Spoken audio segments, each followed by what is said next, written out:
সবাইকে স্বাগতম the beginning after the এন্ডের সিজন 3 এর এপিসোড 1-এ। আগের সিজনের শেষের দিকে আমরা দেখেছিলাম যে সব বাচ্চারাই একাডেমিতে যাওয়ার জন্য তাদের ইউনিফর্ম পেয়ে যায়। ইউনিফর্ম পেয়ে আর্থার খুবই খুশি হয়।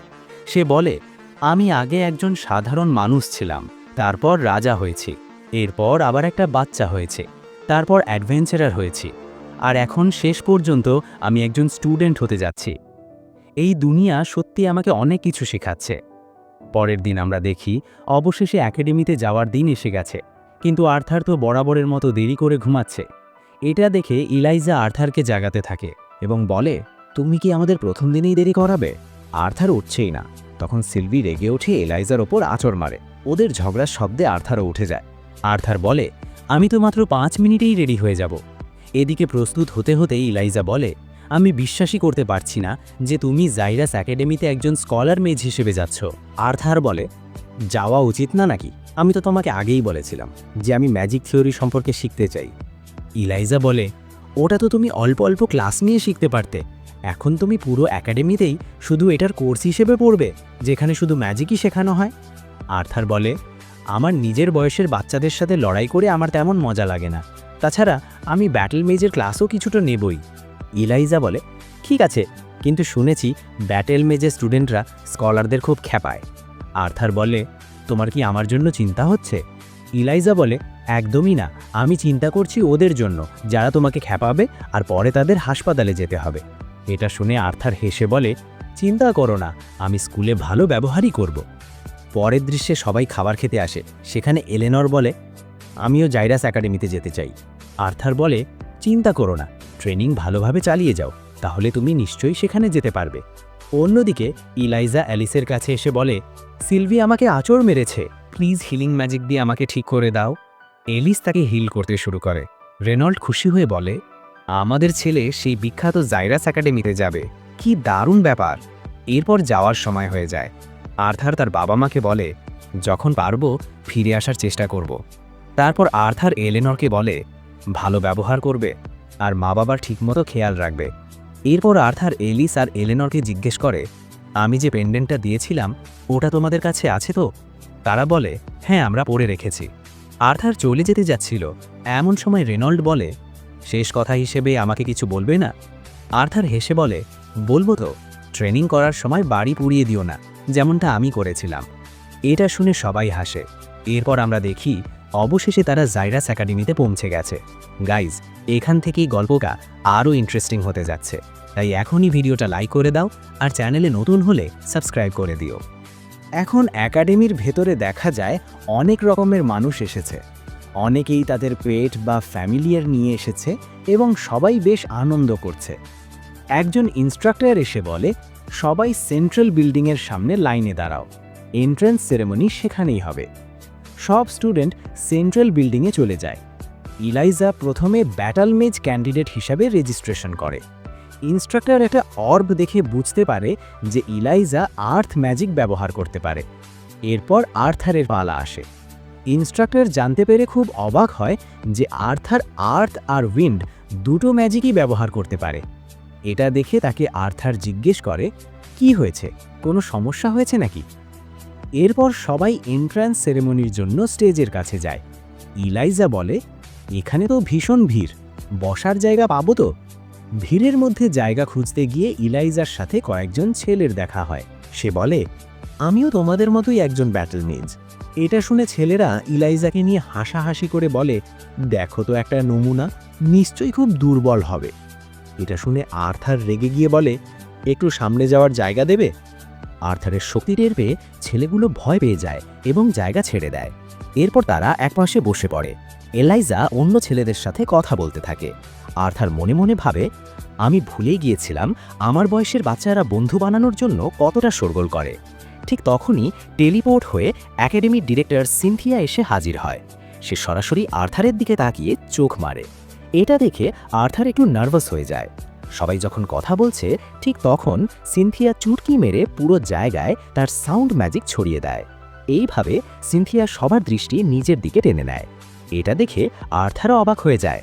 সে বলে, আমি জানতাম সিনথিয়া সাউন্ড ম্যাজিক ব্যবহার করতে পারে, কিন্তু আমি জানতাম না যে সে এতটাই এক্সপার্ট যে পুরো বিল্ডিংয়ের ভেতরেই নিজের ম্যাজিক ব্যবহার করতে পারবে। সিনথিয়া তখন সবার উদ্দেশ্যে বলে, মাফ করবে যদি আমার ম্যাজিক ব্যবহার করায় তোমাদের কান ব্যথা হয়ে থাকে, কিন্তু এটা করা জরুরি ছিল, কারণ আমি এখন বুড়ি হয়ে গেছি, আমি আর জোরে চিৎকার করতে পারি না। তাই চুপচাপ আমার কথা শোনো। তোমাদের সবাইকে আমাদের এই একাডেমিতে স্বাগতম। এই একাডেমি ভবিষ্যতের লিডার, স্কলার, লিডার আর পাওয়ার হাউস তৈরি করার জন্য। আর এই একাডেমির ডিরেক্টর আমি, আর আমার নাম সিনথিয়া গুডস্কি। আমি চাইলে অনেক বড় আর বোরিং স্পিচ দিতে পারতাম, কিন্তু আমি বুঝেছি যে এই বছর সেটা করা উচিত হবে না, কারণ এই বছরটা খুবই স্পেশাল। ইতিহাসেই প্রথমবার এই একাডেমিতে শুধু মানুষ নয়, এলফ আর ডোয়ার্ফরাও এসেছে। তোমাদের সবাইকে স্বাগত জানাতে এবার জাইরাস একাডেমি স্টুডেন্ট কাউন্সিলের মেম্বাররা আসবে। ওরাই তোমাদের গাইড করবে আর সবার কণ্ঠস্বর হবে। এরপর একে একে স্টুডেন্ট কাউন্সিলের মেম্বাররা আসতে থাকে, তাদের মধ্যে লিলিয়াও থাকে। তাকে দেখে ইলাইজা খুব এক্সাইটেড হয়ে আর্থারকে বলে, দেখো লিলিয়া এসেছে। এরপর অবশেষে এমন একজন মেয়ের এন্ট্রি হয় যাকে দেখে সবার চোখ কপালে উঠে যায়। তাকে দেখে ইলাইজা আরও বেশি এক্সাইটেড হয়ে বলে, এটা আবার কে? অন্যদিকে সেই মেয়েটিকে দেখে আর্থার হালকা হাসে, কারণ সেখানে আর কেউ নয়, টেসিয়া দাঁড়িয়ে আছে। টেসিয়াকে দেখে আশেপাশে সবাই অবাক হয়ে বলতে থাকে, এ তো সেই প্রিন্সেস যে এখন ভীষণ ফেমাস, কারণ ডিরেক্টর সিনথিয়া নিজে একে নিজের স্টুডেন্ট বানিয়েছে। এটা শুনে সবাই আরও অবাক হয়ে বলে, কিন্তু সিনথিয়া তো কখনো কাউকে স্টুডেন্ট হিসেবে নিতই না, তাহলে টেসিয়া নিশ্চয়ই ভীষণ ট্যালেন্টেড হবে। অনেকে আবার বলতে থাকে, ইস, যদি সে একবার আমাদের দিকে তাকাতো। এরপর টেসিয়া সবার সামনে নিজের পরিচয় দেয়। সে বলে, হ্যালো এভরিওয়ান, আমার নাম টেসিয়া অ্যালারেথ, আমি তোমাদের স্টুডেন্ট কাউন্সিল প্রেসিডেন্ট। প্রথমেই আমি তোমাদের সবাইকে অভিনন্দন জানাই এই একাডেমিতে সুযোগ পাওয়ার জন্য। এই একাডেমি মেজদের জন্য, আর এখানে তোমরা সেরা শিক্ষা পাবে। আমি যদিও তোমাদের মতোই একজন ফার্স্ট ইয়ার স্টুডেন্ট, তবুও আমি 1 বছর এগিয়ে থাকার সুযোগ পেয়েছি। আমি এখানে আগেই বন্ড তৈরি করেছি, অনেক লেসন নিয়েছি, আর আমি এটা লক্ষ্য করেছি যে স্কলার মেজদের মধ্যে ডিসক্রিমিনেশন রয়েছে। আমরা যে ইউনিফর্মটা পরি সেটাই যদি ঠিক করে দেয় যে আমরা কেমন মানুষ, তাহলে আমার চিন্তা হয় যখন আমাদের রেস বা জাত আলাদা হবে তখন ডিসক্রিমিনেশন কতটা বাড়বে। তাই আমি তোমাদের সবার কাছে অনুরোধ করতে এসেছি, পুরনো প্রজন্মের গ্যাপটা দূর করো আর নতুন প্রজন্মকে জায়গা দাও। এভাবে আমরা ভিন্ন ভিন্ন রেসকে সম্মান করতে পারবো এবং একসাথে এগোতে পারবো। এটা আমরা এই কন্টিনেন্টের ভবিষ্যতের জন্যই করব। এই স্পিচ শোনার পর সবাই এক্সাইটেড হয়ে বলে, হ্যাঁ। এদিকে টেসিয়াকে দেখে সিলভি খুব এক্সাইটেড হয়ে আর্থারকে বলে, ওই তো মাম্মি, তাই না? যাও গিয়ে হাই বলো। আর্থার বলে, না এখন থাক, কিন্তু ও তোমার মাম্মি হলো কখন? এমন সময় এলাইজা আর্থারকে বলে, আমার মনে হয় আমি টেসিয়াকে পছন্দ করে ফেলেছি, মানে আমি প্রেমে পড়ে গেছি। এটা শুনে আর্থারের দা গুলিয়ে যায়। সে বলে, এই বিল্ডিংয়ে ঢোকার পর তুমি 4 বারেই একই কথা বলেছ। ইলাইজা বলে, কিন্তু এবার আলাদা। এই কথায় আর্থারও একমত হয় এবং বলে, হ্যাঁ, আগের থেকে টেসিয়া একটু বদলে গেছে। এটা শুনে ইলাইজা আর্থারের খুব কাছে এসে বলে, তুমি কিভাবে জানো যে ও এত বদলে গেছে? এখন তুমি এটা বলো না যে তুমি টেসিয়াকে ঠিক সেইভাবেই চেনো যেমনটা তুমি প্রিন্সেস ক্যাথলিনকে চিনতে। এই কথা বলতে বলতে ইলাইজা একদম আর্থারের কাছে চলে আসে। আর্থার তাকে ঠেলে দূরে সরিয়ে দিয়ে বলে, অদ্ভুত, দূরে থাকো। পরের সিনে দেখা যায় তারা সেরেমনি থেকে বেরিয়ে আসে। তখন আর্থারকে খুব সুন্দর লাগছিল, তাই সব মেয়েরাই আর্থারের দিকেই তাকিয়ে থাকে। এটা দেখে ইলাইজা মনে মনে ভাবে, আর্থার কি বুঝতে পারছে না যে সবাই ওকেই দেখছে? ঠিক তখন তারা একটা গ্রুপ দেখে। সেখানে এক ছেলে এক ডোয়ার্ফ ছেলেকে বলে, তুই তো ডোয়ার্ফ, যা গিয়ে অস্ত্র বানা। এখানে কি করছিস? তোর মতো কেউ কখনো ওয়ারিয়ার হতে পারবে না। এটা শুনে আর্থার ভাবে, এত তাড়াতাড়ি রেসিজম শুরু হয়ে গেল। টেসিয়া, মনে হচ্ছে তোমার সামনে অনেক ঝামেলা আসতে চলেছে। এরপর তারা দেখে এক ছেলে আরেক ছোট ছেলেকে উত্ত্যক্ত করছে। সেই ছেলেটার নাম নিকোলাস। সে সেই ছোট ডোয়ার্ফ ছেলেটাকে বলে, যদি এতই সাহস থাকে তাহলে আয়, আমার সাথে লড়াই কর। ডোয়ার্ফ ছেলেটার নাম ছিল ব্রোজিয়ান। সেও লড়াইয়ের জন্য প্রস্তুত হয়ে যায়। তারা তাদের ব্যাজ সামনে ধরে, আর সাথে সাথেই তাদের মধ্যে ফাইট শুরু হয়ে যায়। আর্থার ব্যাজগুলো দেখে বলে, এগুলো স্কুল আমাদের দিয়েছে। এগুলো ব্যবহার করলে দুইজনের মাঝে একটা ব্যারিয়ার তৈরি হয়, যাতে স্কুলের ভেতর নিরাপদে ডুয়েল করা যায়। নিকোলাস আর ব্রোজিয়ান দুজনেই তাদের ডাইমেনশনাল রিং থেকে অস্ত্র বের করে। আর্থার লক্ষ্য করে নিকোলাসের কোর ডার্ক রেড আর ব্রোজিয়ানের কোর একদম ব্ল্যাক। এরপর ফাইট শুরু হয়। নিকোলাস তার অস্ত্রকে অনেক বড় করে ফেলে, সেটাও পাথরের। এটা দেখে আর্থারও অবাক হয়ে যায়, কারণ এটা সত্যিই খুব ট্যালেন্টেড কাজ। অন্যদিকে ব্রোজিয়ান সহজেই তার আক্রমণ ভেঙে দেয় এবং পাল্টা আঘাত করতে যায়, কিন্তু নিকোলাসের স্পিড অনেক বেশি, তাই সে ব্রোজিয়ানের আক্রমণ ডজ করে আবার হামলা করে। তবুও ব্রোজিয়ান খুব শক্তিশালী ছিল, তাই সে হামলা করে নিকোলাসকে পিছনে ফেলে দেয়। কিন্তু নিকোলাস নিজেকে সামলে নিয়ে পিছিয়ে যায় এবং মাটি থেকে পাথর তুলে ব্রোজিয়ানের দিকে ছুঁড়ে মারে। এতে ব্রোজিয়ানের চোখে লাগে। ব্রোজিয়ান বলে, তুমি তো চিটিং করছো। এই সুযোগে নিকোলাস আক্রমণ করে তাকে হারিয়ে দেয় এবং বলে, কি বললে? আমি চিটিং করেছি? আরে বোকা, জয় তো জয়ই, তা যেভাবেই হোক। এটা বলে নিকোলাস ব্রোজিয়ানের হাতের ওপর পা দিয়ে সেটাকে ভাঙতে যাচ্ছিল। এটা দেখে ইলাইজা বলে, মনে হচ্ছে এবার আমার হিরো হওয়ার সময় এসেছে। এই কথা বলে সে এগোতে যাচ্ছিল, কিন্তু তার আগেই আর্থার সবাইকে বিভ্রান্ত করে বলে, ওই দেখো, স্টুডেন্ট কাউন্সিল প্রেসিডেন্ট আসছে। এটা শুনে নিকোলাস ভয় পেয়ে যায়। সে পিছিয়ে এসে বলে, কোথায়?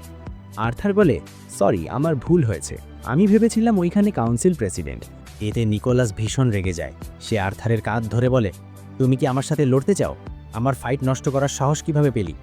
আর্থার শান্তভাবে বলে, চিল করো, তোমার ফাইট এমনিতেই শেষ হয়ে গিয়েছিল। কিন্তু নিকোলাস তাকে ধাক্কা দিয়ে বলে, ডুয়েল কখন শেষ হবে সেটা আমি ঠিক করব, পরের বার আমার সামনে আসার চেষ্টা করো না। এই কথা বলে সে চলে যেতে যাচ্ছিল। ঠিক তখনই সিলভি রেগে গিয়ে নিকোলাসের ওপর থুথু ছিটিয়ে দেয়। এতে নিকোলাস আরও ক্ষেপে যায়। সে নিজের অস্ত্র বের করে আর্থারের ওপর আক্রমণ করতে যাচ্ছিল। ঠিক সেই সময় সেখানে টেসিয়া চলে আসে। তার সঙ্গে লিলিয়া আর স্টুডেন্ট কাউন্সিলের আরেকজন সদস্যও ছিল। এরপর আমাদের একটু অতীতের দৃশ্য দেখানো হয়, যেখানে স্টুডেন্ট কাউন্সিলের গ্রুপ কোথাও যাচ্ছিল। সেই সময় ওই ছেলেটা টেসিয়াকে কাউন্সিলের দায়িত্ব নিয়ে নানা কথা বলছিল, কিন্তু টেসিয়া তার কথা একদমই শুনছিল না। সে তখন আর্থারের কথা ভাবছিল। সে মনে মনে বলে, স্পিচের সময় আমি আর্থারকে কথাও দেখলাম না। যদি ওর সঙ্গে দেখা হয় তাহলে আমি কিভাবে রিয়্যাক্ট করব? আমি কি কুলভাবে বিহেভ করব? ওকে বেশি গুরুত্ব না দিলে হয়তো আর্থারই আমার প্রেমে পড়ে যাবে, নাকি একটু ফ্রেন্ডলির মতো আচরণ করব। কিন্তু যদি হঠাৎ আর্থার নিজেই আমাকে খুঁজে আমার হাত ধরে ফেলে? এই সব ভেবে সে লজ্জা পেয়ে যাচ্ছিল। এমন সময় তার সঙ্গী বলে, আপনি কোথায় হারিয়ে গেছেন? শরীরটা কি খারাপ লাগছে? টেসিয়া বলে, না, চলো সামনে এগোই। সামনে গিয়ে তারা আর্থার আর সেই ছেলেদের দেখতে পায়। তখন ওই কাউন্সিল মেম্বার নিকোলাসকে দেখে বলে, ও তো ড্রায়েল হাউসের ছেলে, সত্যিই খুব ট্যালেন্টেড ছেলে। আর এই লাল চুলওয়ালা ছেলেটাকে দেখে মনে হচ্ছে ফার্স্ট ইয়ার স্টুডেন্ট, কিন্তু জানি না কোন ফ্যামিলির, হয়তো একজন কমনার। ওদের সঙ্গে লিলিয়াও ছিল, আর সে আর্থারকে দেখে চিনে ফেলে। ঠিক তখনই তারা দেখে নিকোলাস আর্থারের ওপর আক্রমণ করতে যাচ্ছে। এটা দেখে টেসিয়া আর লিলিয়া দুজনেই ভয় পেয়ে যায়, কারণ তারা জানতো নিকোলাস যদি আর্থারের ওপর হামলা করে তাহলে আর্থার তাকে ছাড়বে না। নিকোলাস আক্রমণ করতে যাওয়া ঠিক আগেই টেসিয়া সবাইকে থামিয়ে দেয় এবং বলে, তোমাদের সাহস কিভাবে হলো এখানে লড়াই করার? নিকোলাস বলে, আপনি ভুল বুঝছেন, আমি ব্রোজিয়ানের সঙ্গে লড়াই করছিলাম, কিন্তু এই ছেলেটা মাঝখানে এসে বাধা দিচ্ছিল। এদিকে টেসিয়াকে দেখে আর্থার খুশি হয়ে যায় এবং তাকে হাই বলতে চাচ্ছিল। ঠিক তখনই সেখানে লিলিয়া চলে আসে এবং আর্থারকে বলে, কি হয়েছে? এই দৃশ্য দেখে টেসিয়া অবাক হয়ে যায়। সে আর্থারকে জিজ্ঞেস করে, তোমরা দুজন কি একে অপরকে চেনো? লিলিয়া বলে, হ্যাঁ, আর্থারের বাবা আর আমার বাবা অনেক বছর ধরে একসাথে কাজ করছে, তাই আমরা বন্ধু। তখন আর্থার বলে, লিলিয়ার আমি তো অনেক দিন ধরেই একসাথে থাকছি। এই কথা শুনে পুরি শকড হয়ে যায়, আর লিলিয়া তাড়াতাড়ি আর্থারকে বলে, এভাবে বলো না, মানুষ ভুল বুঝবে। কিন্তু ততক্ষণে সত্যিই ভুল বোঝাবুঝি হয়ে গেছে। টেসিয়া ভাবতে ভাবতে প্রায় পাগল হয়ে যায়, ওরা কি সত্যি একসাথে থাকে? এরপর স্টুডেন্ট কাউন্সিলের সেই অন্য ছেলেটা নিকোলাসকে বলে, এই আচরণটা কি? কেউ তোমাকে ইন্টারাপ্ট করলো বলে তুমি অস্ত্র বের করে ফেলবে? নিকোলাস বলে, সরি, আমি তো শুধু ওকে ভয় দেখাচ্ছিলাম, আমি সত্যিই আক্রমণ করতাম না। ওই ছেলে বলে, ঠিক আছে, তাহলে আমরা বিষয়টা এখানেই শেষ করছি। তখন টেসিয়া নিকোলাসকে বলে, এইভাবে ডুয়েল ছাড়া কারোর দিকে অস্ত্র তাক করা স্কুলের নিয়মের বিরুদ্ধে, আবার নিয়ম ভাঙলে তোমাকে একাডেমি থেকে বের করে দেওয়া হতে পারে। এটা শুনে নিকোলাস ভয় পেয়ে যায় এবং আর্থারের কাছে ক্ষমা চেয়ে সেখান থেকে চলে যায়। এরপর টেসিয়া বাকিদেরও চলে যেতে বলে এবং আর্থারকে বলে, আর্থার, তুমি আসলে কি করছো? স্কুলের প্রথম দিনেই ঝামেলা শুরু করছো। দাদু বলেছিল তুমি নিজের দিকে বেশি মনোযোগ টানবে না, কিন্তু তুমি যদি এভাবে সিনিয়রদের সহজেই হারাও তাহলে তো তোমার ওপর বেশি অ্যাটেনশন পড়বে। এটা শুনে আর্থার রেগে যায়। সে বলে, তুমি তো এইমাত্র এসেছো, পুরো পরিস্থিতিটা জানো না, তাহলে কিভাবে ধরে নিলে যে আমিই লড়াই শুরু করেছি? ট্রেসিয়া বলে, তুমি জানো না পরিস্থিতি বাড়লে কি হতে পারে। আর্থার বলে, নিকোলাস ব্রোজিয়ানকে মারাত্মকভাবে আহত করতে যাচ্ছিল। আমি যদি মাঝখানে না আসতাম তাহলে অনেক বড় কিছু হয়ে যেত। আর্থারকে এত রেগে কথা বলতে দেখে সবাই অবাক হয়ে যায়। ইলাইজা তাকে শান্ত করার চেষ্টা করে, কিন্তু আর্থার তার হাত সরিয়ে দিয়ে চলে যেতে থাকে। ঠিক তখনই স্টুডেন্ট কাউন্সিলের সেই মেম্বার পিছন থেকে আর্থারের কাঁধ ধরে ফেলে। আমরা জানতে পারি তার নাম ক্লিভ।